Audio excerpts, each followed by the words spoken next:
Telangana assembly సమావేశాలు కొనసాగుతున్న live లో చూద్దాం. మొత్తం 3,593 కోట్ల రూపాయలని ప్రజల పక్షాన రాష్ట్ర ప్రభుత్వం వారు చెల్లించింది అధ్యక్ష.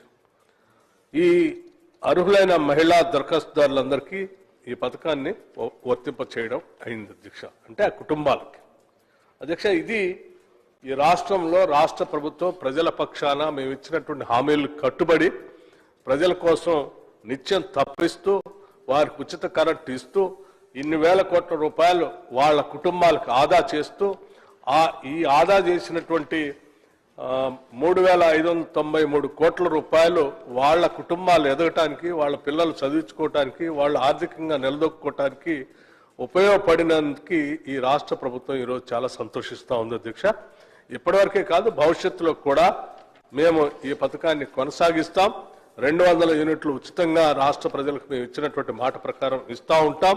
ఈ రాష్ట్రంలో ఉన్నటువంటి పేద, బడుగు, బలహీన వర్గాలు, మధ్యతరగతి కుటుంబాలకు సంబంధించినటువంటి వాళ్ళు ఆర్థికంగా నిలదొక్కుని ఎదిగి ఈ సమాజంలో ఆత్మగౌరవంతో బతకటం కోసం మా ప్రయత్నం అంతా చేస్తూనే ఉంటాం. అందులో భాగంగానే చేస్తా ఉన్నాం అధ్యక్ష. ధన్యవాదాలు. శ్రీ మేడిపల్లి సత్యం గారు.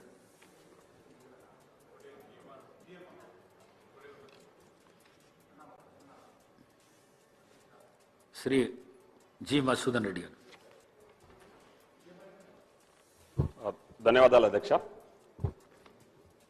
ఈరోజు మన ఎన్నికల హామీలో భాగంగా 6 గ్యారంటీ పథకాలలో అతి ప్రధానమైన పథకం ఈ గృహజ్యోతి పథకం అధ్యక్ష.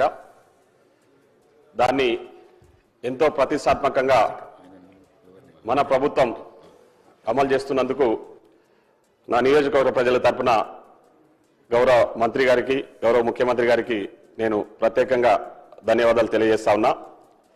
ఎందుకంటే ఈ పథకం పట్ల ఎంతో మంది పేద కుటుంబాలు ఈరోజు లబ్ధి పొందుతూ ఉన్నారు. ముఖ్యంగా గతంలో నెల అయిందంటే కరెంటు బిల్లుల కోసం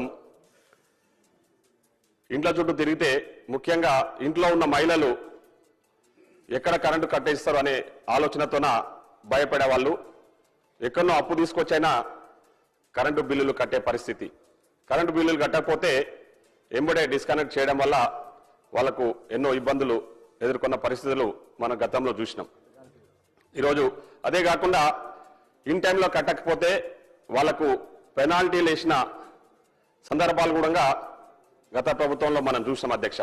ఈరోజు గతంలో డాక్టర్ వైఎస్ రాజశేఖర రెడ్డి గారు ముఖ్యమంత్రిగా ఉన్నప్పుడు మనము రైతులకు ఉచిత కరెంట్ ఇచ్చినాము. ఈరోజు గౌరవ ముఖ్యమంత్రి రేవంత్ రెడ్డి గారి నాయకత్వంలో ఈరోజు గృహాలకు కూడా ఉచిత కరెంట్ ఇస్తున్న ప్రభుత్వం మన ప్రజా ప్రభుత్వం అని చెప్పేసి ఈ సందర్భంగా తెలియజేస్తా ఉన్నా అధ్యక్ష. అయితే ఇక్కడ కొన్ని చిన్న చిన్న టెక్నికల్ ఇష్యూస్ ఉన్నాయి అధ్యక్ష.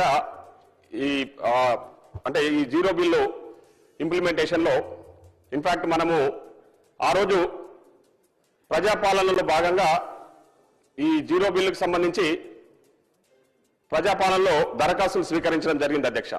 చాలా మంది అప్లికేషన్స్ పెట్టుకున్నారు అధ్యక్ష. బేస్డ్ ఆన్ ది అప్లికేషన్సే మనము అర్హత గల వ్యక్తులకు ఈ స్కీము ఇంప్లిమెంట్ చేస్తున్నాం అధ్యక్ష. కానీ కొన్ని సందర్భాల్లో ఏమైతుందంటే అధ్యక్ష, అప్పుడు కొందరు మిస్ అయిన వాళ్ళు ఇప్పుడు మళ్ళీ దరఖాస్తు పెట్టుకునే అవకాశం లేకుండా పోయింది అధ్యక్ష.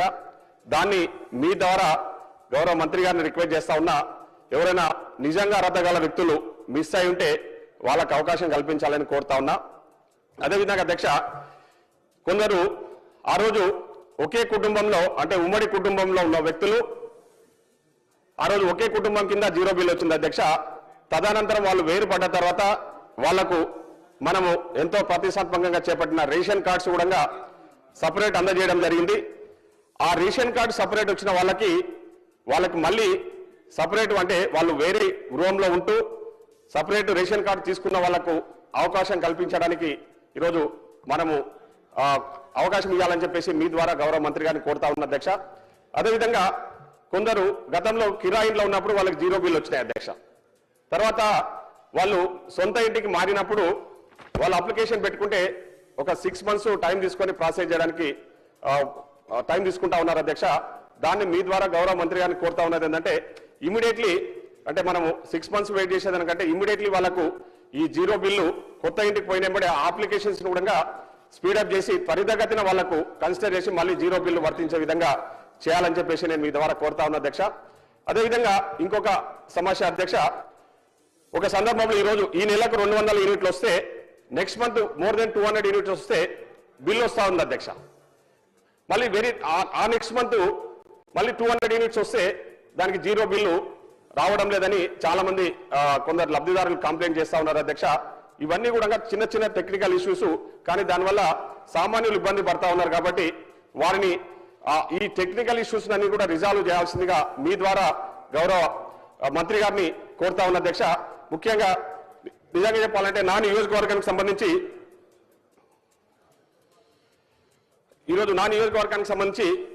ఈరోజు దాదాపు 62,000 కుటుంబాలు ఉంటాయి అధ్యక్ష. దాంట్లో 46,000 కుటుంబాలు ఈ జీరో బిల్లును అప్లికేషన్ పెట్టుకుంటే అవన్నీ కూడా కన్సిడర్ చేసి 46,000 కుటుంబాలకు ఈరోజు మనం ఈ 200 యూనిట్స్ ఉచితంగా ఇస్తున్నాం అధ్యక్ష. అంటే దాదాపు 90% ప్రజలకు ఈరోజు నా నియోజకవర్గంలో జీరో బిల్లు అంతకు చాలా మంది చాలా సంతోషంగా ఉన్నారని కూడా నేను ఈ సందర్భంగా నా నియోజకవర్గ ప్రజల తరఫున మీ ద్వారా గౌరవ మంత్రి గారికి చెప్తా ఉన్నా. ఇంకా దీన్ని భవిష్యత్తులో కూడా కొనసాగించాలని చెప్పేసి ఎలాంటి టెక్నికల్ ఇష్యూస్ ఉన్నా రిజాల్వ్ చేసి, ఎందుకంటే ఇది ఒక మంచి పథకం అధ్యక్ష, సామాన్యులకు చాలా ఉపయోగపడుతున్న పథకం అనడంలో ఎలాంటి అతిశయోక్తి లేదని చెప్పేసి మీ ద్వారా నేను గౌరవ మంత్రి గారికి తెలియజేస్తా ఉన్నా. కాబట్టి అక్కడక్కడ కొన్ని టెక్నికల్ ఇష్యూస్ ఉన్నాయి. ఈ టెక్నికల్ ఇష్యూస్ రిజాల్వ్ చేసి దీన్ని ఇంకా పటిష్టవంతంగా అమలు చేసే విధంగా ప్రభుత్వం చర్యలు తీసుకోవాలి. ఎందుకంటే ఈ పథకం విషయంలో ఈరోజు చాలా